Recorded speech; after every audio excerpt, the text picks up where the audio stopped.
केतन अग्रवाल हत्याकांड में नया खुलासा हुआ है। सूत्रों के मुताबिक पुलिस ने बीड से भी एक युवक को हिरासत में लिया है।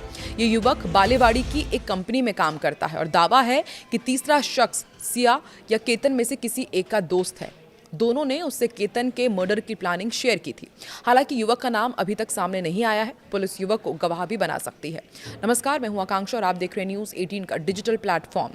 पुलिस सूत्रों के हवाले से जांच में पता चला है कि मुख्य आरोपी चेतन चौधरी और सिया ने वारदात से पहले टीवी सीरियल क्राइम पेट्रोल के कई एपिसोड देखकर समझने की कोशिश की थी कि हत्या के बाद जांच एजेंसीज को कैसे चकमा दिया जाए।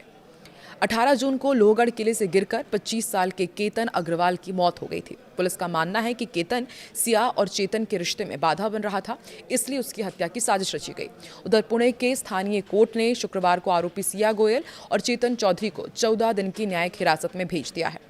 पुणे पुलिस ने गुरुवार को सिया गोयल के घर से घटना के दिन पहने गए कपड़े और कई डिजिटल सबूत बरामद किए हैं। पुलिस सिया को लेकर पुणे के लुल्ला नगर इलाके में गई थी। यहां स्थित एक पहाड़ी पर सिया और चेतन ने केतन अग्रवाल को गिराने की रिहर्सल भी की थी। रिहर्सल वाली जगह का पंचनामा बनाने के बाद पुलिस सिया को उसके घर भी लेकर गई। वहां 30 मिनट तक घर की तलाशी ली गई। अब आपको पूरा बताते हैं कि कैसे सिलसिलेवार तरीके से हत्या की साजिश रची गई थी। 31 मई को सिया को केतन की हत्या का प्लान सोचा। फिर 11 फरवरी को सगाई के बाद केतन सिया को घर लेकर आता था, साथ घुमाने ले जाता था। उसकी ट्रैकिंग यानी पहाड़ी चढ़ने का उसे काफ़ी शौक था। उसने सिया से भी ट्रैकिंग करने के लिए लोहगढ़ किले चलने को कहा। यही सिया को केतन की हत्या का प्लान सोचा। 5 जून को सिया ने केतन के ऊपर प्रेशर बनाया कि वो लोहगढ़ किला जाना चाहती है। केतन नहीं गया। फिर सिया ने 4 जून को केतन से दोबारा लोहगढ़ किला जाने की जिद की। केतन नहीं माना, लेकिन 6 जून को केतन, उसकी बहन, एक दोस्त और सिया के इंडोनेशिया के बाली जाने की टिकट बुक थे। इसलिए उसने मना कर दिया कि लोहगढ़ किला अभी नहीं जाते हैं, बाली से आने के बाद जाएंगे। और पुणे पुलिस के मुताबिक बाली ना जाना पड़े, इसलिए सिया ने केतन का पासपोर्ट छीन लिया था, छुपा दिया था। 14 जून को दूसरी कोशिश की गई, धक्का दिया गया, लेकिन केतन बच गया। सिया ने केतन से दोबारा किले पर चलने को कहा।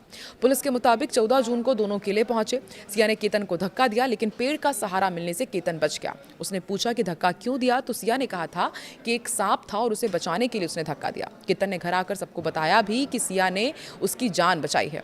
लेकिन 18 जून को तीसरी कोशिश में बॉयफ्रेंड के साथ मिलकर सिया ने धक्का दिया और सिया का जन्मदिन मनाने के लिए केतन ने महाबलेश्वर में, बताया जा रहा है कि एक लग्जरी रिजॉर्ट बुक किया था। सिया ने उससे पहले केतन को प्री वेडिंग फोटोशूट की बात कहकर किले पर जाने के लिए मना लिया। इस बार पीछे पीछे चेतन भी गया था।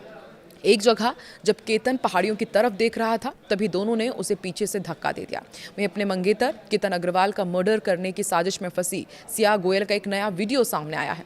इस वीडियो में उसने जो हरकत की है, उससे लग रहा है कि शायद उसे अपने किए पर कोई पछतावा नहीं है। सिया को पुलिस उसके घर लेकर आई थी। उससे वो कपड़े बरामद कर लिए गए हैं जो सिया ने केतन की हत्या के दिन पहने हुए थे। कपड़े की बरामदगी के बाद अपने घर से बाहर निकलते हुए जब उसने मीडिया कैमरों को देखा, तो उसने अपने हाथ से गंदी हरकत की। उसने मीडिया कैमरे को अपनी मिडिल फिंगर दिखा दे, जिसे अपमानजनक या फिर अश्लील इशारा माना जाता है। इस घटना के बाद सोशल मीडिया पर लोगों ने उसकी कड़ी आलोचना की है। कई लोगों ने हत्या जैसे गंभीर मामले में आरोपी होने के बावजूद इस तरह के व्यवहार को असंवेदनशील और अनुचित बताया है। लोगों का कहना है कि उसे अपने किए का बिल्कुल भी पछतावा नहीं है, इसलिए सिया गोयल इस तरह की हरकत मीडिया के सामने कर रही है। वहीं पुलिस के मुताबिक सिया गोयल और उसके प्रेमी चेतन चौधरी पर 18 जून को पुणे के पास लोहगढ़ किले की पहाड़ी से कारोबारी केतन अग्रवाल को धक्का देकर हत्या करने का आरोप है। शुरुआत में सिया ने पुलिस को बताया था कि केतन का पैर फिसलने से हादसा हुआ, जिसके आधार पर पुलिस ने पहले आकस्मिक मौत का मामला दर्ज किया था। हालांकि पूछताछ के बाद सिया के बयानों में, उसके व्यवहार में फर्क होने के बाद पुलिस को शक हुआ।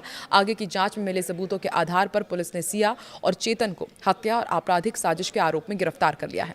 अधिकारियों के मुताबिक इससे पहले गुरुवार की सुबह पुलिस सिया को उस जगह पर भी ले गई थी जहां उसने अपने प्रेमी चेतन चौधरी के साथ मिलकर पूरे इस हत्या की रिहर्सल की थी कि लोहगढ़ किले की चोटी से चेतन को कैसे धक्का देना है। सिया फिलहाल पुणे ग्रामीण पुलिस की हिरासत में है और पुलिस ने कोर्ट में गुहार लगाई है कि उसे सिया और उसके प्रेमी चेतन का पॉलीग्राफी टेस्ट कराने की इजाजत मिले। पुलिस को सिया के घर से वो कपड़े मिल गए हैं जिन्हें उसने केतन की हत्या के दिन पहने थे। सिया और उसका परिवार पुणे के मार्केट यार्ड एरिया में रहता है और बताया जा रहा है कि अब आने वाले दिनों में इस पूरे मामले में और भी कई बड़े खुलासे हो सकते हैं। आपको क्या लगता है, किस तरह की सख्त सज़ा मिलनी चाहिए सिया को और उसके बॉयफ्रेंड चेतन चौधरी को? कमेंट सेक्शन में ज़रूर बताएं।